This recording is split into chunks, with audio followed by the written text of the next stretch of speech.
여러분 안녕하세요. 반갑습니다. 오늘의 밀키트 재료들 보시면 약간 단촐하죠. 그렇죠? 지난 시간에 우리가 질정연구야 이런 생각을 하는 사람은 질정연구야 라고 하는 것까지만 간단하게 언급을 해드렸었는데 오늘은 이제 본격적으로 그래서 질정연구는 뭐야? 라고 하는 것을 이제 배우는 시간입니다.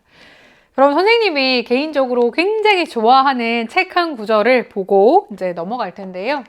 어린 왕자라고 하는 책 중의 내용입니다.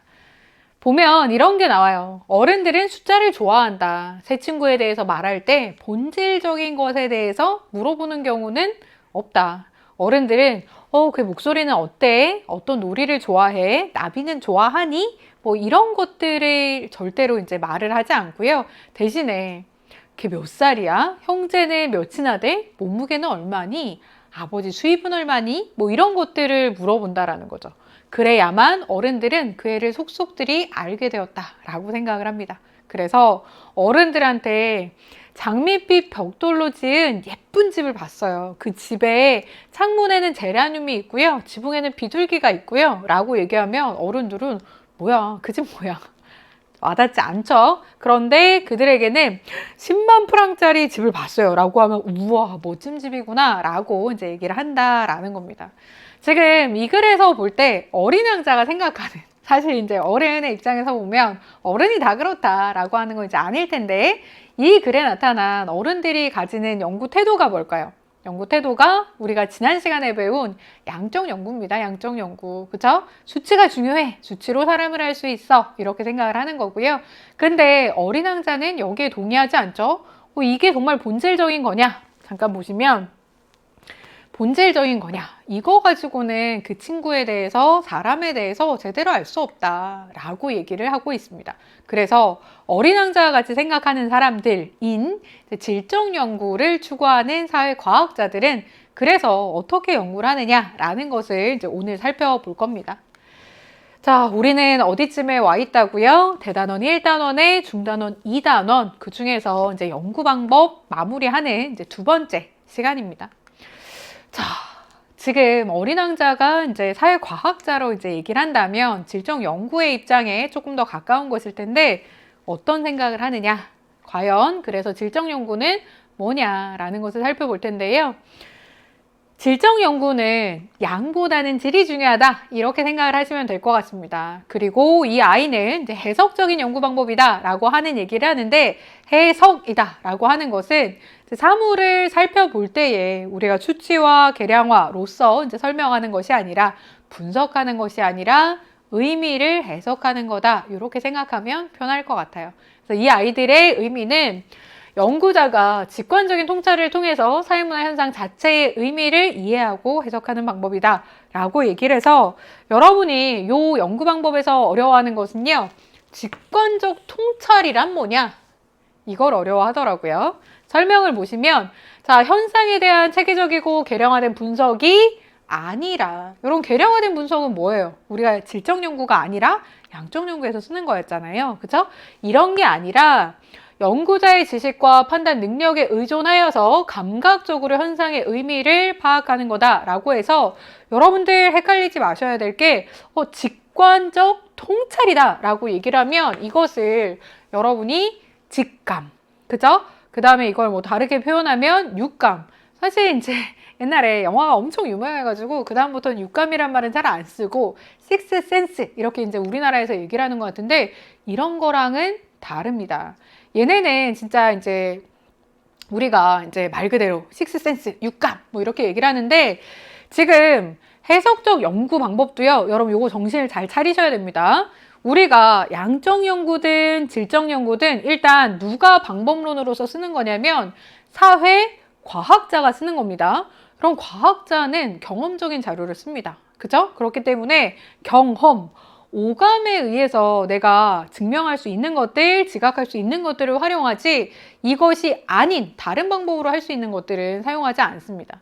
그래서 직관적 통찰이라는 건 뭐냐면요. 이런 거 생각을 하시면 됩니다. 여러분 선생님이 야 누구 데려와 이렇게 얘기를 하면은 느낌이 싸다 이렇게 얘기를 하지만 이게 사실 이제 진짜로 그 촉이다라기보다는 여러분들이 쌓은 데이터들을 통해서 빠르게 판단을 하는 것일 수 있거든요. 이럴 때 이것을 이제 직관적인 통찰이다라고 얘기를 합니다. 사실 선생님도 되게 친한 친구가 있는데 그 친구가 이제 어떤 남자분을 만나고 나서 두 번째 이제 만나는 날 선생님이 한 번도 그 친구한테 그런 얘기를 한 적이 없는데 너 결혼할 것 같아. 이 사람이랑 결혼할 것 같아 라고 얘기를 했고 실제로 그분이랑 결혼을 했어요. 근데 와 선생님이 무슨 신기가 있느냐? 없습니다. 선생님 소위 얘기하는 땡촉이라고 할 정도로 그런 거 이제 없는 사람인데 왜 이 친구에 대해서는 그렇게 바로 번뜩 이렇게 판단을 내렸는데 정말 그게 맞았냐. 선생님이 이 친구를 한 10년 이상 이제 봐왔던 거죠. 그래서 이 동안에 오면서 이 친구는 어떤 사람을 좋아하고 어떤 성향이고 이런 것들을 데이터로서 경험을 통해서 굉장히 많이 알고 있었던 거예요. 그래서 이거를 가지고 있기 때문에 이것을 활용해서 통찰, 확 이렇게 생각을 할 수 있었던 거지 선생님이 무슨 신기, 촉 이런 걸로 한 게 아닙니다. 그죠? 이게 직관적 통찰입니다. 이게 식스센스랑 뭐가 다른지 잘 아시겠죠? 그래서 여러분들도 내가 이제 뭔가에 대해서 빠르게 이제 판단을 할 때 그게 이제 촉일 수도 있지만 어떤 경우에 살펴보시면 내가 쌓아온 방대한 데이터들에 의해서 빠른 결정이 가능한 경우가 있는데 그 후자, 그죠? 그것을 직관적 통찰이라고 합니다. 아시겠죠? 굉장히 중요한 것이었고요. 이 사람들은 왜 우리가 양적 연구를 안 쓰고 다른 방법을 쓸까라는 것을 생각을 해보시면요. 야, 사회과학이라고 하지만 사회과학 아니냐. 자연과학에서 쓰는 거 그대로 끌어오면 안 된다. 우린 우리만의 독자적인 다른 방법이 있어야 된다라고 생각을 하는 겁니다. 그렇기 때문에 우리가 다른 절차 사용해야 돼라고 얘기를 해서 이 아이는 방법론적으로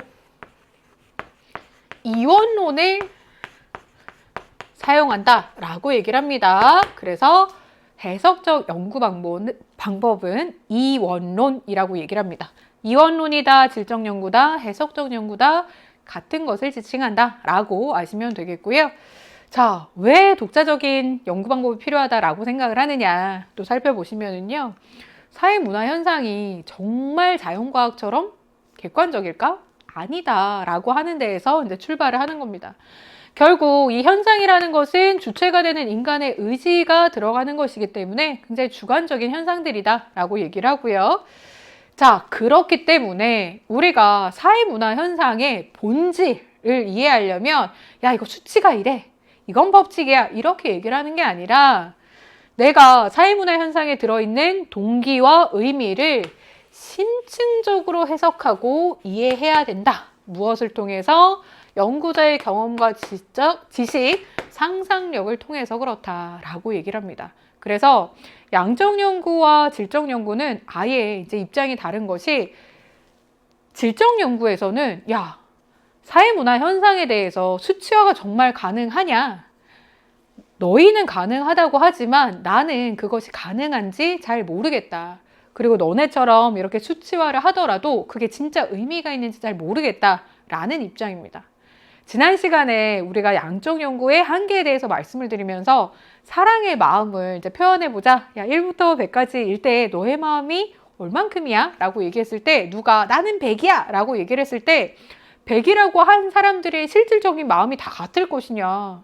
아닐 수 있다라고 하는 것이죠. 그리고 어떻게 이거 수치로 표현을 하느냐? 그게 의미가 있어? 라고 이제 하는 입장입니다. 그리고 더 나아가서 야, 그 수치가 나 의미 있는지도 모르겠고 만약에 그게 수치가 이제 의미가 있다고 한들 우리가 사회 문화 현상에서 왜 법칙을 찾아야 되냐? 법칙? 난 일단 찾을 수 있는지도 모르겠지만 그거 왜 찾아야 되는지 찾는 게 중요한지 모르겠다 라고 생각하는 게 해석적인 연구, 질적 연구의 입장입니다.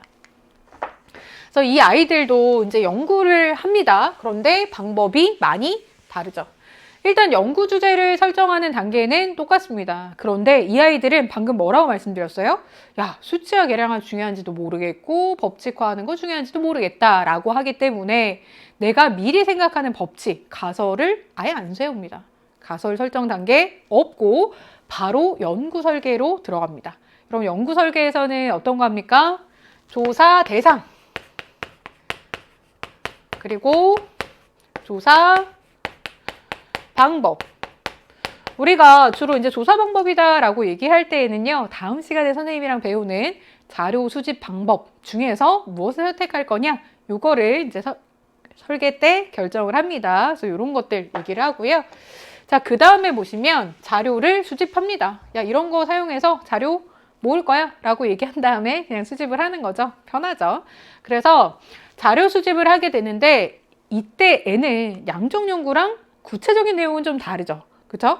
우리가 양적 연구에서는 계량화, 수치할 수 있는 자료들 막 모았잖아요.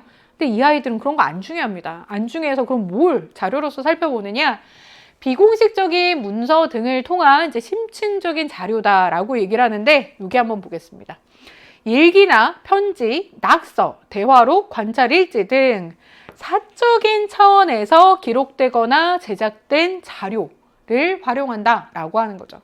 우리가 예를 들어서 전쟁 상황에 처한 아이들의 마음은 어떨까라고 하는 것을 이해해 볼 때, 야, 전쟁 상황에서 이제 경험이 있었던 아이들을 데려다가, 야, 너 불안 정도는 어느 정도야? 뭐 이런 식으로 이제 측정하기보다는 그때 그 아이가 썼던 일기를 보면서 아이고 마음이 이랬겠구나 이런 것들을 생각을 해본다라는 얘기죠. 그렇기 때문에 우리가 비공식이다라고 얘기를 해서 이 아이들을 소홀히 하거나 중요하지 않다라고 생각하는 게 아니라 굉장히 중요하게 생각합니다. 일기, 편지 이런 거 다 중요하게 생각을 합니다. 그래서 비공식적인 문서 중요하게 생각을 하고요. 자, 그 다음에 이제 주관적인 세계를 해석할 수 있는 심층적인 자료를 수집한다라고 얘기를 하기도 하고요. 자, 우리가 여기에서 우리가 그냥 심층적이다라고 하기도 하고 결국은 그래서 비공식적인 자료를 수집한다 이렇게 얘기를 하기도 합니다. 이 단어 이제 잘 알아두시면 될 것 같고, 자, 자료를 수집했습니다. 양적 연구라면 그 다음에 어떤 단계가 따라오겠습니까? 자료를 분석하겠죠. 그쵸? 그래서 여기다가 사실 자료 분석이라고 써도 틀렸다라고 보기에는 좀 애매한 측면이 있습니다. 근데 아주 미묘한 차이지만 우리가 질적 연구에서는 어떤 말을 쓰냐면요. 자료 해석이다라고 하는 말을 씁니다. 우리가 이제 어감을 살펴보시면요. 분석이라는 것은 뭔가 수치화된 거, 계량화된 거, 이런 거를 막 이렇게 통계내고 이러는 것들 이제 얘기를 하고 자료를 해석한다 라고 얘기를 하면은 약간 이렇게 의미를 이해하고, 그죠? 이런 것들에 이제 중점을 줍니다. 그럼 사실 우리가 이제 다른 사람에 대해서 얘기를 할 때, 야, 너를 분석 중이야 라고 얘기하는 것과 너를 이해하려고 해 라고 얘기하면 약간 어감이 다르잖아요. 그 정도 생각하시면 될 것 같습니다. 그래서 질적 연구에서는 자료를 해석하게 됩니다. 어떻게 해석을 하냐? 방금 전에 얘기했었던 이제 직관적인 통찰을 활용을 하거나 아니면 감정이입적인 이해 기법을 통해서 수집된 자료를 활용을 합니다. 그죠? 그래서 이것의 의미를 해석을 하는데 방금 전에 이제 비공식적인 자료들을 활용을 한다라고 했잖아요. 편지라든지 일기라든가 이런 걸 보면서 예를 들어서 이별한 사람들의 심정을 알고 싶어요. 그 사람이 쓴 일기, 편지를 보면서 아이고 마음이 이렇게 아팠겠구나. 아 진짜 그래 맞아 헤어졌을 때 이런 감정이 들지. 이런 식으로 상대방의 입장을 헤아려 보는 거죠. 그것을 감정이입적인 이해다라고 얘기를 합니다. 그래서 연구자가 대상자의 상호 이해와 공감대 형성을 통해서 할 수 있는 것이다 라는 거 이제 생각을 하시면 되겠습니다. 그래서 우리가 과학이기 때문에 전체적으로는 객관적인 것들을 중요시 하기는 합니다. 그죠? 요걸 잘 기억을 하셔야 되는데 객관성을 추구하지만 우리가 질적 연구에서 중요시 하는 것은요. 그래서 이 사람들의 주관적인 의미, 심층적인 의미가 뭐야? 라고 하는 것을 찾아내는 게 목표입니다. 그래서 이런 것을 통해서 우리가 이제 결론을 내리게 되는 거죠. 내가 이때 얘기하는 이제 결론이라는 것은요, 법칙을 찾겠다, 법칙을 찾았다가 아닙니다. 내가 봤더니 전쟁을 경험한 사람들은 이러한 마음을 가지고 있어. 내가 연구를 해봤더니 이별한 사람들은 이러한 마음을 가지고 있어. 라고 하는 결론을 내린다라고 하는 얘기입니다. 그래서 다시 한번 강조를 드리면은요, 선생님이 방금 얘기했는데, 우리가 사회과학에서는 객관성을 추구한다고 하는데 이거는 주관적인 의미를 파악한다고 하네? 이게 뭔 소리야? 헷갈리지 마시고요. 자, 이게 무슨 얘기냐면 질적인 연구에서는 이렇게 이제 주관적인 해석을 통해서 사회문화 현상을 이해하려고 합니다. 그죠? 그런데 결론을 내렸어요. 전쟁을 겪은 사람들의 마음은 이러이러해 라고 얘기를 했을 때 내가 볼 땐 아닌데? 내가 볼 땐 아닌데? 누구나 봐도 다른 결론은 아닙니다. 우리가 이렇게 해서 내린 결론을 봤을 때 그렇지. 전쟁을 겪은 사람들은 이러이러한 걸 봤을 때 이런 심정을 가지고 있구나 라고 하는 것을 다들 이제 동의를 한다라는 거죠. 그런 의미에서 이제 객관성을 추구한다 라고 하는 얘기입니다. 우리가 사회과학자이기 때문에 주관적으로 해석을 해서 이제 결론을 내지만 이거 나한테만 오라 이건 아닙니다. 아시겠죠? 이거 이제 좀 어려운 말로 하면 상호 주관성이다 라고 하는 표현을 쓰는데요. 이 단어까지는 모르셔도 되고 어떤 의미냐? 어려우니까 다시 한번 이제 정리를 해보면요. 그럼 사실 우리가 이제 돌멩이라고 얘기를 했을 때에 직경이 몇 센치부터 몇 센치까지이고 뭐 각도가 이래야만 돌멩이다. 이런 것에 대해서 누구나 다 알고 있지는 않습니다. 그죠? 근데 선생님이 수업 시간에 야 나가서 돌멩이 좀 가져와 라고 얘기를 했을 때 다 돌멩이를 가져오죠. 우리가 딱 봐도 얜 돌멩이네 라고 하는 것들을 가져오지 그 상황에서 모래 하나를 집어온다든지 이따만한 바위를 들고 온다든지 이런 친구는 없어요. 왜냐하면 우리가 주관적으로 돌멩이를 해석하긴 하지만 돌멩이라고 얘기했을 때 사람들이 동의할 수 있는 부분이 어느 정도는 객관적이라는 거죠. 그죠? 그래서 그런 의미에서 우리가 주관적 의미를 파악하지만 지향점은 뭐다? 객관적인 연구를 추구한다 라는 의미입니다. 요거 잘 정리를 하시고요. 자, 역시 우리가 지난 시간에 해봤던 것처럼 실제 수능에서는 그래서 이 연구 절차, 순서, 일반적인 순서에 따라 배열하면 어떻게? 이렇게 하는 문제를 잘 출제하기 때문에 순서 잘 알아두셔야 됩니다. 자, 네 번째에 들어갈 거 다시 한번 체크해 보시면 뭐라고 한다고요? 자료를 어떻게 한다? 해석을 한다 라는 단계가 들어간다 라는 거 잘 기억을 하시면서 마무리하시면 되겠습니다. 이러한 해석적 연구의 장점은 무엇이냐 라고 얘기를 하면 심층적인 이해를 한다라고 하는 것에 있어서는 되게 유리하죠. 여러분 사랑에 빠진 사람들의 마음을 알고 싶다. 야, 뭐 이러이러한 경우에 뭐 사랑을 느끼는 크기가 뭐 100이고 10이고 뭐 이런 것들보다는 사랑을 느꼈을 때는 이러이러해 라고 해석을 해주면은 얼마나 우리가 이해가 보다 잘 되겠습니까? 심층적인 걸. 그래서 심층적인 이해가 유리하다라고 하는 게 장점이지만 이 아이가 가지고 있는 치명적인 단점은 내가 해석을 하는 거잖아요. 인간이. 내가 해석을 하다 보니까 사람에 따라서 살짝 다를 수는 있어요. 그죠? 그렇기 때문에 주관이 개입될 가능성이 아무래도 양적 연구보다는 높고 그렇다 보니까 야, 니네 그래서 이게 객관적이다 라고 얘기를 하지만 진짜 객관적인 거야? 라고 하는 비판을 받을 수 있습니다.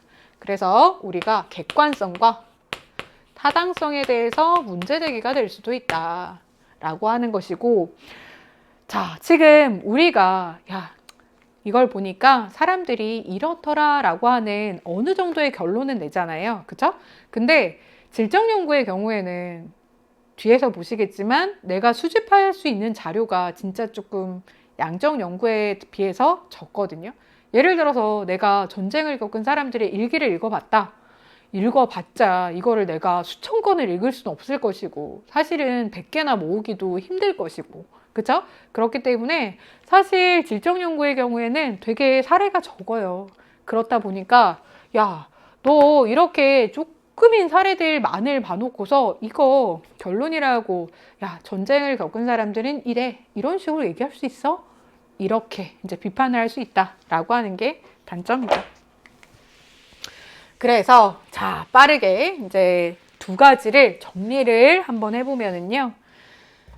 사회과학에서는 사회문화 현상을 일단 목표는 이성에 따라서 여러분 과학이라는 것은 자연과학이든 사회과학이든 이성에 따라서 과학적인 연구를 하는 게 목적입니다. 그래서 여기 별표. 우리가 요즘에 되게 수능에서 많이 묻는 게 뭐냐면요. 양적 연구와 질적 연구의 공통점이 그래서 뭐냐라고 하는 건데 공통점이 뭘까요? 이성에 따른 과학적 연구를 추구하기 때문에 자료로서 무엇을 활용한다? 경험적 자료. 질적 연구도 그렇습니다. 그러면 일기도 경험적 자료예요. 비공식이라고 해서 이것이 경험적 자료가 아니지 않습니다. 그쵸? 그래서 경험적 자료를 활용해서 객관적인 연구를 추구하는 것이고, 그쵸? 과학적인 연구를 추구하는 거다. 과학이라고 얘기할 때는 그 분야가 무엇이든 무엇을 객관성을 지향한다 라고 하는 거 잘 기억을 하시기 바랍니다. 두 개가 차이는 있다 그랬죠. 둘 중에서 누가 더 객관적이야? 라고 하면 누가 더 객관적이에요? 양적 연구가 객관적이에요. 근데 이것을 여러분들이 오해곡을 해서 야, 그러면 양적 연구만 객관성을 띄어. 이건 아니다. 아시겠죠? 이거 잘 아시고 요즘에 낚는 선지로 많이 출제되니까 이거 별표 치고 꼭 기억을 하시고요. 자, 그 다음 보겠습니다. 사회문화 현상의 연구 방법에는 실증적인 것과 해석적인 연구가 있는데 인식 방법의 차이에서 기인한다. 야, 이거 정말 객관적으로 가능해? 뭐 이런 것들 이제 다르다고 설명을 드렸죠. 자, 여기도 별표 치겠습니다. 자, 실증적인 연구는 내가 수량화, 계량화, 더 나아가서 뭐를 추구하겠다? 일반화, 법칙성 찾아보겠다 라고 하는 것이기 때문에 보편성, 언제 어디서나 나타날 수 있는 인과관계 이런 것들을 찾는 것이 목적입니다. 그렇죠? 그래서 검증 가능한 여러 자료를 출집해서 법칙을 발견하려는 것을 목표로 하지만 해석적인 연구는 여기에 별로 관심이 없다고 얘기를 했죠. 그거야. 정말 법칙 찾을 수 있어? 난 그것도 모르겠지만 그게 중요한지도 모르겠어. 뭐 이런 입장이기 때문에 지금 특수한 상대성에 보다 주목을 한다. 그래서 인간의 심리적인 원인과 현상의 심층적인 의미를 파악하는 게 목표다. 그래서 요거 잘 알아주시면 좋을 것 같고요. 자, 특히 요 부분은 선지에서 이제 활용이 되기 때문에 요 문장 100% 이해를 해 두셔야 됩니다. 아시겠죠? 자, 그래서 이 두 방법이 이렇게 다른데 그렇다고 해서 둘 중에 하나가 뭐가 더 옳으냐? 사회과학에서는 뭐가 뭐보다 더 옳아 이런 걸 따지자는 게 아니고요. 두루두루 균형 있게 바라보는 시각이 필요하다라는 겁니다. 그래서 상호 보완적으로 사용해야 된다라는 거 기억을 하시면서 자, 우리 실증과 해석을 한번 표로 깔끔하게 정리를 해보도록 하겠습니다. 자, 실증이다 라고 하면 얘는 우리가 편하게 얘기하면 양적인 연구, 해석이다 라고 하면 질적인 연구죠. 실증적 연구의 정의를 보시면 자, 이 아이는 사실을 증명할 수 있는 구체적인 자료, 객관적인 데이터를 통해서 연구를 한다. 기본 인식은 사회문화 현상은 자연 현상이랑 같기 때문에 우리가 그냥 똑같이 가져다 쓰면 된다. 이론론이라고 얘기를 하고요. 우리가 사회문화 현상에 내재되는 법칙성 찾아보겠다라고 하니까 방금 전에 살펴본 것처럼 뭐를 중시한다? 보편성을 중시합니다. 내가 중요한 것은 언제 어디서나 적용할 수 있는 이런 법칙이기 때문에 보다 중요하게 생각하는 것은 법칙을 발견하고 인과관계를 규명하는 것에 목적이 있습니다. 반면 해석적인 연구는 되게 중요한 단어 있었어요. 어떤 거? 내가 빠르게 판단하는 거. 그동안에 쌓은 데이터를 통해서, 그쵸? 직관적인 통찰을 통해서 판단을 하고 이를 통해서 감정이입적인 연구를 한다라고 하는 거 되게 중요했습니다. 요거 잘 보시고 자, 해석적인 연구는 야, 우리는 사회과학인데 자연과학이랑 다르다라고 생각을 하기 때문에 다른 방법 쓰죠. 이원론이라고 얘기를 하고 자, 보편성을 중시하는 양적 연구와 다르게 질적 연구는 특수성을 중시하게 된다. 심층적인 의미, 내면적인 이유들 이런 것에 보다 집중한다라는 거 기억을 하시고요. 자, 그 다음 보겠습니다. 실질적인 연구는 굉장히 구체적이고 객관적인 데이터를 수집한다. 이때의 데이터다라고 얘기했을 때는 수치화, 계량화된 것들. 그죠? 그래서 양적 접근을 하기 때문에 숫자가 중요하다. 그래서 양적 연구라고 얘기를 하고 객관적인 데이터, 여러분 수치 얼마나 객관적입니까? 그죠? 그래서 주관이 개입되진 않지만 해석적 연구의 경우에는 우리가 심층적인 자료를 수집하다 보니까, 그죠? 그 의미가 뭐냐, 그죠? 이런 것들 본질적인 게 뭐냐 보다 보니까 질이 더 중요하다라고 해서 질적 연구라고 부르는 거다. 정리하시면 되겠습니다. 다만 이 아이가 가지는 한계가 뭐다? 연구자의 직관적인 판단. 이걸 중요시 하다 보니까 아무래도 주관이 개입이 돼서 얘보다는 상대적으로 이제 객관성이다라고 하는 것에 취약하긴 하다. 지향을 하지만, 그죠? 이론적으로 내가 이제 지향하고자 하지만 실제로 취약한 부분이 있다. 이렇게 정리를 하시면 되겠습니다. 그래서 이렇게나 다른데 우리가 실제로 그래서 둘 중에 하나만 옳다가 아니라고 했죠. 연구 주제에 따라서도 무엇이 더 적합하냐 연결시킬 수 있어야 됩니다. 이게 예전에 이제 기출에 나왔었던 거거든요. 자, 예를 들어 봅시다. 여러분 게임 시간과 학교 성적과 수능 성적과의 상관관계를 알아보고 싶다. 둘 중에서 뭘 쓰면 될까요? 둘의 관계니까 실증적인 연구겠죠? 그래서 게임 시간과 수능 성적의 상관관계가 뭐냐? 그러면 양적 연구일 테고, 자, 이것에 대비하여서 내가 게임을 하는, 그죠? 학생의 왜 게임하는지 심리가 너무 궁금하다. 질적 연구하면 되겠죠. 그죠? 이렇게 이제 보완적으로 사용을 할 수 있다라고 하는 것이고, 자, 중요하다고 했던 공통점 정리해 보겠습니다. 공통점 3가지 언급을 해드렸는데 뭐였습니까? 우리가 사회 과학의 연구이기 때문에 과학적인 연구를 한다. 그래서 경험적인 자료를 활용하고 무엇을 추구한다? 객관성. 그래서 객관성, 지향, 그죠? 이렇게 정리를 하시면 진짜 퍼펙트하게 여러분들이 빈틈없이 개념이 완성된 겁니다. 여기까지 잘 따라오셨고요. 기출로 확인을 해보도록 하겠습니다. 그래서 구체적으로는 연구 어떻게 나타났는지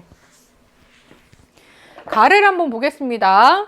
가의 연구 설계를 봤더니요. 사례 연구, 문화, 기술지 연구다라고 되어 있습니다. 실제로 이것을 이제 학평에서 본 친구들, 수능에서 본 친구들이 기술이라고? 이거 뭔지 나 모르겠다. 이렇게 얘기를 했었는데 일단 여기서 팁을 먼저 드리면요. 기술이라는 것은 상세하게 글로써 서술했다라고 이해하시면 될 것 같습니다. 그래서 문화, 기술지다, 기술했다라고 하는 말이 나오면 사실은 질적 연구입니다. 자, 그래서 우리가 수업 관찰 및 해석의 틀, 수업 대상 등등등을 봤는데 지금 우리가 또 좀 주의 깊게 봐야 되는 것은 해석이라는 단어입니다. 우리가 분석이 아니라 해석이다라고 하면 질적으로 기운다라고 하는 거 여기서도 아실 수가 있고요. 자, 그 다음 수업 행위 변화에 대한 요구와 교사의 인식에 대한 변화를 찾아보고 있습니다. 수치화되어 있지 않죠? 계량화되어 있지 않고 법칙 추구하지 않습니다. 질적이 맞구나 라고 생각을 하시면 되고, 자, 오른쪽으로 넘어와서 나를 보시면요. 자료를 수집하고 표본 특성. 그 전에 가설이 있습니다. 나는 법칙성 한번 찾아보겠다. 인과관계 찾아보겠다 라고 하는 얘기니까 사실은 이 아이는 여기만 봐도 양적연구네 그냥 답을 주는 거죠. 상관관계를 분석한다. 너무 쉽죠? 그죠? 이렇게 정리하시면 되겠고요. 자, 우리가 이제 본격적으로 문제로 마무리하기 전에 기출 선지를 통해서 깔끔하게 개념 정리해 보도록 하겠습니다. 자, 첫 번째는 우리가 A가 뭔지 B가 뭔지 모르는데 얘는 답일 수 있을까요? 답일 수 없습니다. 여러분, 이렇게 무엇이 돼도 답일 수 없는 아이들을 빨리빨리 거르는 것이 나중에 이제 시간을 효율적으로 쓰는데 이제 관건이 되는데요. 방금 전에, 좀 전에 한 3분 전인가요? 선생님이랑 정리했었죠. 양적 연구 등 질적 연구든 중시하는 게 뭐다? 경험적 자료. 그렇기 때문에 달리란 말 쓰면 안 됩니다. 그죠? 그래서 틀렸고.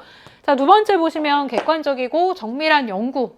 보다 객관적이다라고 하면 뭐였겠어요? 양적 연구.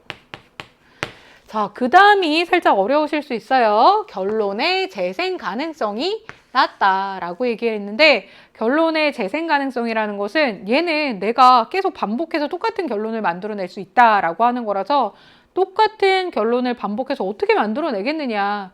원인과 결과가 딱 정해져 있다라고 하는 거죠. 그래서 결론의 재생 가능성이 높은 아이들이 누구겠습니까? 양적 연구. 그러니까 낮은 애들은 질적 연구. 자, 그 다음 요것도 표현이 살짝 이제 변형이 돼서 낯서실 수가 있는데요. 연구 대상자가 구성해낸 생활 세계에 연구에 초점을 둔다라고 얘기를 했어요. 이 대상자가 생활하는 것에 초점을 두고 보겠다라고 하는 것은 주관적으로 이제 의미를 살펴보겠다는 거라서 우리가 질적인 연구다. 자, 사회문화 현상을 행위자의 동기나 가치와 엄격히 분리하느냐. 야, 이거 인간의 주관이 개입되지 않고 딱 분리할 수 있다라고 보는 애들이 누구예요? 양적 연구. 그죠? 상황 맥락 속에서 사회문화 현상이 지니는 의미에 대한 해석을 추구한다. 이거 뭐예요? 질적 연구. 그죠? 그래서 요선지들 굉장히 자주 빈출되는 거기 때문에 여러분 잘 알아줘야 되는데요. 특히나 요 문장, 그 다음에 요 문장은 여러분이 좀 낯설어 하는 선지이기 때문에 잘 체크해 두시고 반복해서 보시면 좋아요. 우리의 목적, 그쵸? 결국 우리가 이 공부를 하는 목적이 나왔습니다. 기출문제에서 어떻게 출제가 되었는지 보도록 하겠습니다. 사실 우리가 양적 연구와 질적 연구만 단독으로 물어보는 문항은 잘 출제가 안 되고요. 다음 시간에 배우는 자료 수집 방법이랑 결합을 한 문제가 이제 고난도 킬러 문항으로 많이 출제가 됩니다. 하지만 우리는 아직 양적 연구랑 질적 연구만 배웠기 때문에 여기 해당되는 기출 한번 보고 가겠습니다. 옳은 설명 골라라. 무난한 특이사항이 없는 발문이고요. 제시문 보겠습니다. 사회문화 현상의 연구 방법 중 A는 연구 방법이다 하면 두 가지밖에 없습니다. 양 아니면 질. 근데 A는 연구 대상이 되는 현상을 관찰하여서 규칙성을 찾고 싶습니다. 이 이야기는 A가 뭐다? 양적 연구다. 반면에 B는 사회문화 현상에 담긴 의미를 이해하고 해석하는 데 목적이 있다. 질적 연구라는 뜻입니다. 근데 이 도식화는 뭔 소리냐? 자, 지금 보시면 가에는 A만 연결이 되어 있기 때문에 가는 오직 양적 연구에만 해당이 되는 특성이 들어가야 되고요. 지금 나를 봤더니 A에서도 한 줄이 왔고 B에서도 한 줄이 왔습니다. 이 얘기는 이 아이는 양적 연구와 질적 연구 모두에 해당이 되는 이야기가 들어가야 되는 것이고 다를 봤더니 B만 연결이 되어 있습니다. 그러면 질적 연구에만 해당이 되는 내용이 들어가야 됩니다. 1번 보면은 A는 행위 자체보다는 행위 동기를 주된 분석의 대상으로 삼는다. 이거 질적 연구죠. 개량화된 자료의 통계 분석을 중시한다 라고 하는 것은 통계 분석, 수치, 통계, 일반화, 법칙, 양적 연구가 중시하죠. 틀렸습니다. 3번 가에는 양적 연구에 해당되는 내용 들어가야 되는데 연구자와 연구 대상을 분리할 수 없다고 본다가 들어갈 수 없죠. 분리할 수 없으면 질적 연구가 들어가야죠. 이거 방금 전에 별표 친 선지 살짝 변형한 거죠. 4번 보겠습니다. 나에는 직관적인 통찰을 통해서 사회문화 현상의 의미를 해석한다가 들어갈 수 있다라고 했는데 나는 둘 다 공통점이 나타나야 되는데 이 아이는 의미를 해석하는 것은 질적 연구이기 때문에 틀렸습니다. 5번 보시면 다에는 사회문화 현상과 자연현상은 본질적으로 다르다. 그러니까 다른 방법으로 질적 연구해야 된다라고 하는 것이니까 답이 5번이다. 체크하시면 되겠죠. 그쵸? 이거 잘 하실 수 있을 것 같고요. 자, 우리 조금 더 예쁘게 마인드맵 정리해 보도록 하겠습니다. 자, 결론적으로 연구 방법 자체는 어렵진 않죠. 그쵸? 양적 연구 있다, 질적 연구 있다. 이렇게 두 가지만 여러분들이 이제 분리를 하시면 되고요. 이 아이들이 중시하는 것들이 뭐냐. 우리가 지난 시간에 배운 것 중에 조금 까다로웠던 것들, 어려웠던 것들, 가설이라는 게 있었어요. 요거 정리 잘 하시고 가설을 만들려면 우리가 개념의 조작적 정의도 필요하다라고 하는 거 기억을 잘 해두시고요. 자, 오늘 배운 질적 연구를 추가시키시면 되는데 일단 두 개 너무 다릅니다. 그래서 왜 다르냐? 어떻게 다르냐? 잘 정리를 하셔야 되지만 자, 공부를 잘하기 위해서는 여러분 레벨업 하기 위해서는 그래서 이 아이들 공통점 뭐야? 라는 거 체크하는 게 관건입니다. 이게 약간 요즘의 트렌드인데요. 자, 둘 다 뭐를 추구한다? 객관적 연구를 추구한다. 그쵸? 비록 누가 누구에 비해서 객관성이 좀 떨어져요? 예. 질적 연구는 떨어지긴 하지만 사회과학이기 때문에 내가 사회과학인데 그쵸? 이 아이는 연구를 추구를 합니다. 그래서 둘 다 공통점 또 여러분 뭐 알아두셔야 돼요? 경험적인 자료를 활용한다.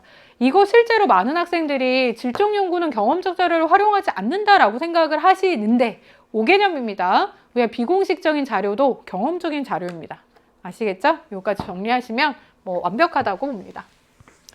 자, 이렇게 해서 오늘 연구 방법을 마무리 지었습니다. 자, 우리가 오늘 이제 단원 마무리 하려고 하면은 이제 여러분들이 해야 되는 단계가 하나 있습니다. 뭐가 있습니까? 우리가 개념의 킥, 그쵸? 완벽하게 개념 정리하시려면 필요한 것들이 있습니다. 자, 질적 연구와 양적 연구 공통점을 세 가지를 정리를 해드렸는데요. 이게 뭐냐라고 하는 거 이제 정리를 하시고요. 오늘 질적 연구에 약간 포인트가 더 있었죠. 그래서 질적 연구에서 주로 사용이 되는 밀키트 재료들 다시 한번 확인하시면서 다음 시간에 선생님이랑은 자료 수집 방법으로 만나겠습니다. 여러분 고생 많이 하셨고요. 선생님이랑 다음 시간에 만나요.